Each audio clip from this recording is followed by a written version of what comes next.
Jerry is literally the villain in Tom and Jerry. No one can convince me otherwise. There's no normal animals in Pokemon, yet you see the characters eat meat all the time. The girl that voice acted for Ducky in The Land Before Time was murdered by her dad. What are some dark facts about cartoon shows? The pilot of The Grim Adventures of Billy and Mandy called treponation of the skull and tells kids that because of a mistake in evolution our skulls are too small for our brains, and that you should drill a hole in your skull as to grant the brain more space. Which is then followed by Billy doing exactly that.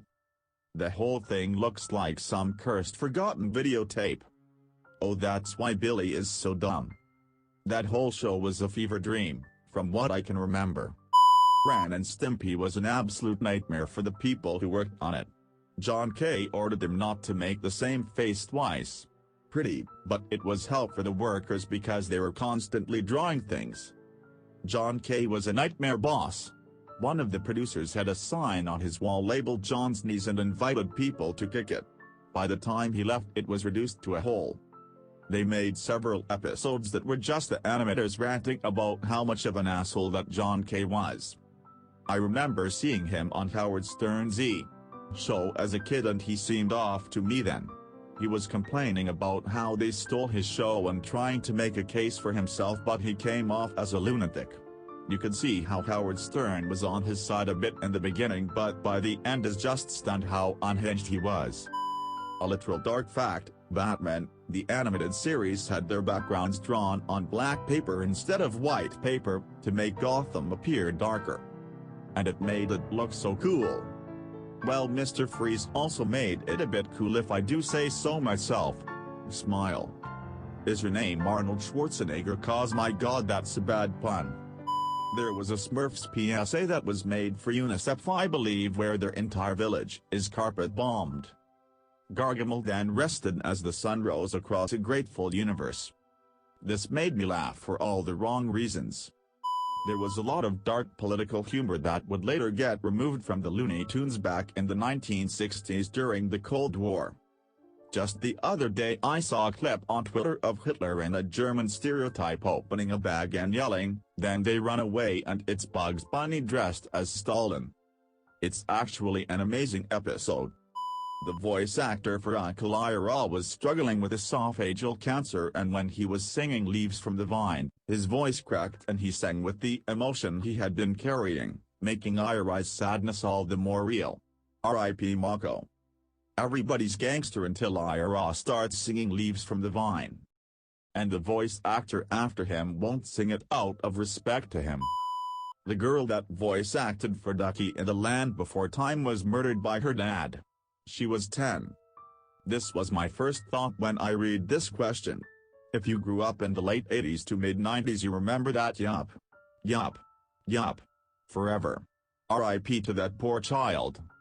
It actually says yep. Yep. Yep. On her headstone. The villain in the film Pound Puppies, The Legend of Big Paw was voiced by George Rose, an accomplished stage actor whose roles had included the Major General in Pirates of Penzance. Shortly after the film's release, he was beaten to death by his own adopted son. Dead by his son. That's pretty rare for me. Patricide, I believe it's called. Some of the earliest versions of Little Red Riding Hood end with the wolf raping Red and then eating her. The literal moral of the story was for girls to not trust strangers. In one of them she strips for the wolf. Old fairy tales are fucking weird, man. Yeah, the first original fairy tale I heard about was Snow White. I was shocked to see what happened to the queen. The director of Ed, Edd and Eddy was shot dead by Vancouver police when he was suffering a mental breakdown. Police claimed he attacked them with a weapon, but witnesses say he was on his knees and it was like an execution.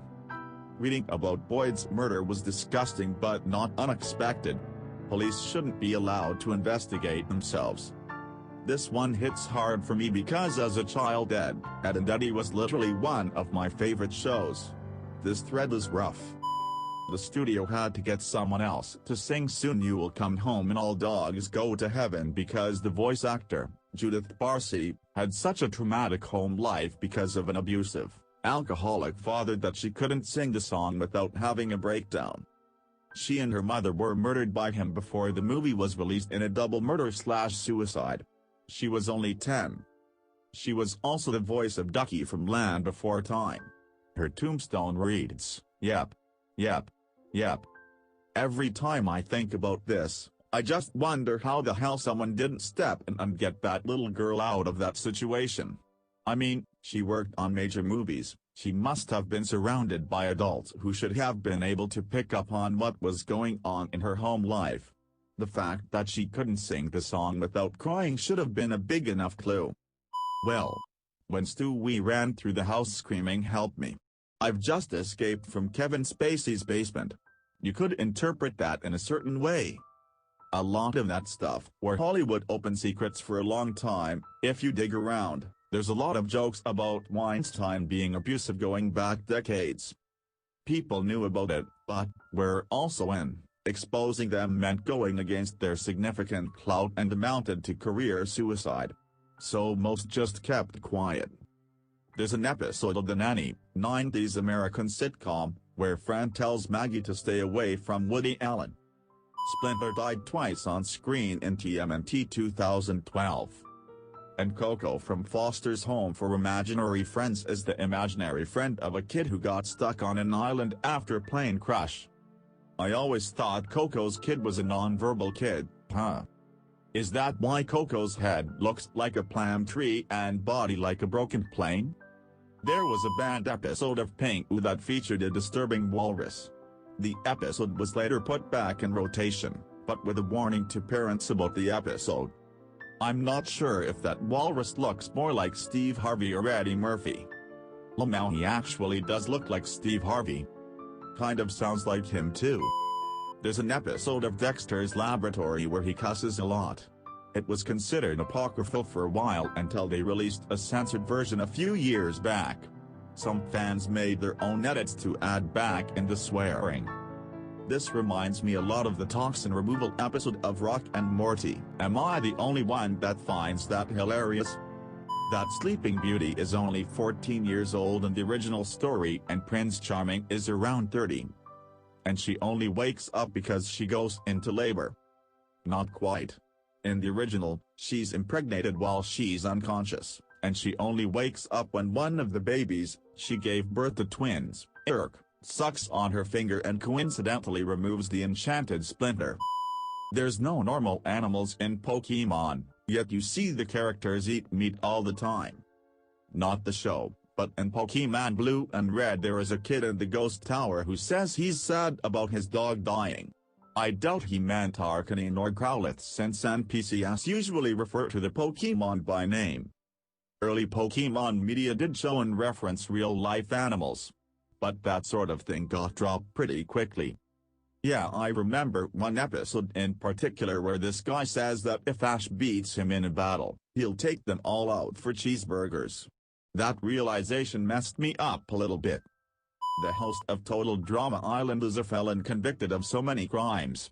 This includes fraud, identity theft, murder. Think of a crime and he's done it. I'm not even kidding, look at the wiki site.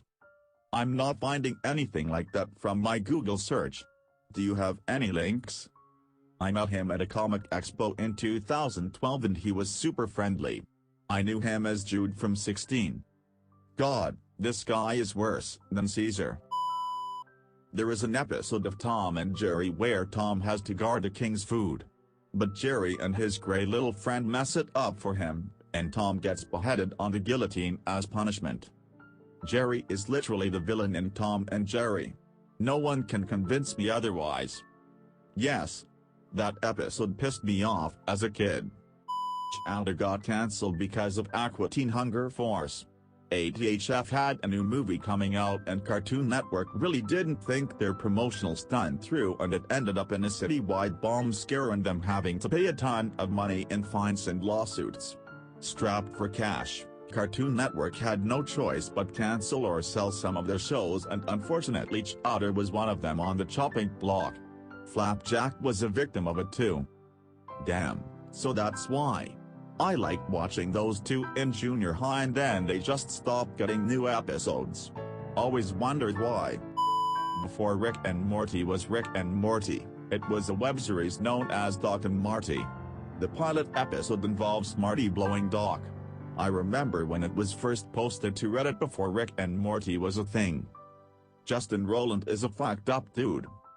If I remember correctly, every episode involves for trying to get a blowjob, but the series was also created for a short animation festival with the specific intent of offending people. Bob's Burgers was originally made about a family that ran a burger joint and used human meat not cow meat and never told the customers. Edit, thank you for all the likes, a little weird my most liked post is about cannibals. One of Timmy Turner's voice actors, not Tara, had killed herself. I'm not exactly sure why, but it is kinda sad and depressing that Timmy Turner's voice actor killed herself. And then Butch Hartman told Tara that the original VA, who was her friend Irk, killed herself so that the role could go to Tara. Oh woo, that's messed up. Bluto from Popeye repeatedly attempts rape. As does Pepe Le Pew. Is that the skunk? I hated him so much as a kid. Probably my most hated cartoon character. I really didn't understand why he got his way all the time and it infuriated me. Felt super sorry for the cat. Pretty sure Bugs Bunny sexually assaults several male characters sometimes while dressed as a female bunny. Peppa Pig is set in a universe of sapient mammals of roughly the same size and are all vegetarians. Insects, birds and fish behave like animals. But somehow Peppa Pig and all her mammal classmates idolize a celebrity who is literally a walking, talking potato. There are sapient lions, crocodiles, dogs and wolves. They even have jokes where the wolves ask the pigs what their house is made of. And the lion constantly calls the gazelle wildebeest because they're all the same to him. And like one episode, they go to a frickin' zoo even though they are animals. Dr. Doofenshmirtz's parents didn't even show up for his birth.